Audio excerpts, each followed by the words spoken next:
ತಾಲೂಕು ಆಡಳಿತ ಕಚೇರಿ ಮುಂದೆ ವಿಜಯಕುಮಾರ್ ಎಂಬ ಯುವಕನಿಂದ ಉಪವಾಸ ಸತ್ಯಾಗ್ರಹವನ್ನು ಮಾಡಲಾಗಿದೆ. ರೈತ ಹೋರಾಟಗಾರ ನಂಜುಂಡಸ್ವಾಮಿ ಮತ್ತು ಅಂಬೇಡ್ಕರ್ ಭಾವಚಿತ್ರವನ್ನ ಇಟ್ಟುಕೊಂಡು ಉಪವಾಸವನ್ನು ನಡೆಸ್ತಾ ಇದ್ದಾನೆ ಯುವಕನೋರ್ವ. ತಾಲೂಕು ಕಚೇರಿಗೆ ಈ ಆಫೀಸ್ ಬಗ್ಗೆ ದಾಖಲೆ ಪತ್ರಗಳನ್ನು ಮಾಹಿತಿ ಹಕ್ಕು ಅಧಿನಿಯಮದಡಿ ಮಾಹಿತಿ ಕೇಳಿದ್ದಾನೆ ಯುವಕ.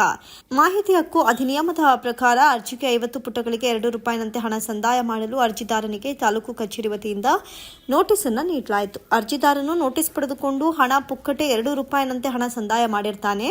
ವಾರ ಕಳೆದರೂ ಅರ್ಜಿದಾರನು ಕೇಳಿದ ಯಾವುದೇ ಸಂಬಂಧಪಟ್ಟ ದಾಖಲೆಗಳನ್ನು ನೀಡಿರುವುದಿಲ್ಲ. ತಾಲೂಕು ಕಚೇರಿಗೆ ಸಂಬಂಧಪಟ್ಟ ಸಿಬ್ಬಂದಿಗಳನ್ನು ವಿಚಾರಿಸಿದ್ರೆ ಒಬ್ಬರ ಮೇಲೆ ಮತ್ತೊಬ್ಬರು ನೆಪ ಹೇಳಿಕೊಂಡು ನುಣುಚಿಕೊಳ್ತಿದ್ದಾರೆ ಅಂತ ಮಾಧ್ಯಮದ ಮುಂದೆ ಹೇಳಿಕೆ ಕೊಟ್ಟಿದ್ದಾನೆ ಯುವಕ.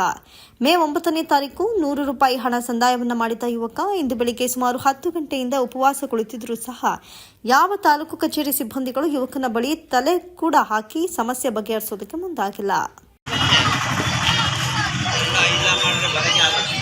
ಈ ಆಫೀಸ್ ಸಂಬಂಧ ಇದು ಮಾಹಿತಿಗಳನ್ನ ಕೇಳಿ ತಹಸೀಲ್ದಾರ್ ಕಚೇರಿಗೆ ಮನವಿ ಕೊಟ್ಟಿದ್ದೆ. ಅದರ ಪ್ರಕಾರ ಅವರು ನಮ್ಮಲ್ಲಿ ಕೇಳಿರೋ ಮಾಹಿತಿ ಲಭ್ಯ ಇದೆ.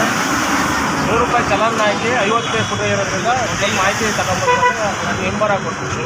ಆ ಹಿಂಬರದ ಪ್ರಕಾರ ನಾನು ಹೋಗಿ ₹100 ಚಲನ್ ಹಾಕಿ ತಾಲೂಕು ಕಚೇರಿಗೆ ಹೋಗಿ ಅಲ್ಲಿ ತಹಸೀಲ್ದಾರ್ ಸೈನ್ ಆಗಬೇಕು ಮತ್ತು ಕೇಸರ್ ಇಲ್ಲ.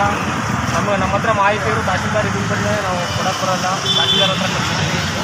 ಅದೊಂದು 3-4 ದಿನ ಇದೇ ರೀತಿ. ಫಸ್ಟ್ನೇ ದಿನ ಹೋಗಿಕ್ಕೆ ನಾವು ಹೋಯ್ತು ನಾಳೆ ಬಾ ಅಂತ.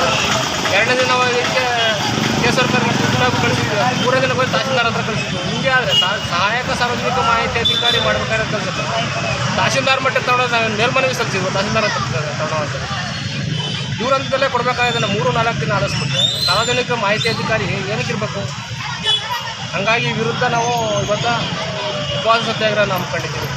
ತಹಸೀಲ್ದಾರರ ಗಮನಕ್ಕೆ ಬಂದಿರ್ಬೋದು. ತಹಸೀಲ್ದಾರರು ಬಂದು ಸ್ಥಳದಲ್ಲಿ ಏನು ನೀವು ಕುಂತಿದೆಯಪ್ಪ ಏನು ಅಂತ ಕೇಳ್ತಾರೆ. ಅದಕ್ಕೆ ಬಂದ ತಹಸೀಲ್ದಾರ್ ಅವ್ರ ಹತ್ರ ನೇರವಾಗಿ ಮಾತಾಡಿ ಆ ಸಮಸ್ಯೆನ ಬಗೆಹರಿಸ್ಕೋಬೇಕು ಅಂತ ಬಯಸ್ತಾರೆ.